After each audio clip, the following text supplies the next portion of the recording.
పోలీసుల ద్వారా శరత్ చంద్రపై భూమి హత్యాయత్నం చేసిందని తెలుసుకున్న అపూర్వ ఆవేశంగా పోలీస్ స్టేషన్కి వస్తుంది. ఇక అక్కడికి వచ్చిన తర్వాత పోలీసుల చేతిలో ఉన్న లాఠీని గుంజుకొని ఇక అలా ఆవేశంగా సెల్ దగ్గరికి వచ్చి అక్కడున్న పోలీసులతో సెల్ ఓపెన్ చేయండి అని చెప్పి గట్టిగా అరుస్తుంది. ఇక దాంతో వాళ్ళు అపూర్వ ఆవేశాన్ని చూసి భయపడిపోయి సెల్ ఓపెన్ చేస్తారు.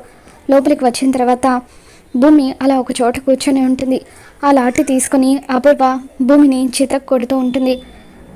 భూమి నొప్పులతో అరుస్తూ ఉంటే అప్పుడు అపూర్వ, నా బావని చంపాలని చూస్తావే నాన్న అంటూ నాటకాలు ఆడుతున్నావని చెప్పి అపూర్వ భూమిని ఎంతగానో కొడుతూ ఉంటుంది. మరో పక్క గగన్ భూమి కోసం అన్ని చోట్ల వెతుకుతూ ఉంటాడు. తను ఎక్కడ కనిపించకపోవడంతో ఇంటికి వచ్చి శారదతో, అమ్మ భూమి కోసం అన్ని చోట్ల వెతికాను, తను ఎక్కడ కనిపించలేదు అని చెప్పి బాధగా చెబుతూ ఉంటే అప్పుడే టీవీలో ఒక న్యూస్ వస్తూ ఉంటుంది. ప్రముఖ పారిశ్రామికవేత్త శరత్ చంద్ర గారి మీద భూమి అనే అమ్మాయి హత్య ప్రయత్నం చేసిందని చెప్పి టీవీలో న్యూస్ వస్తూ ఉంటుంది. అలా భూమి ఫోటో, శరత్ చంద్ర ఫోటో టీవీలో వేస్తూ ఉంటారు.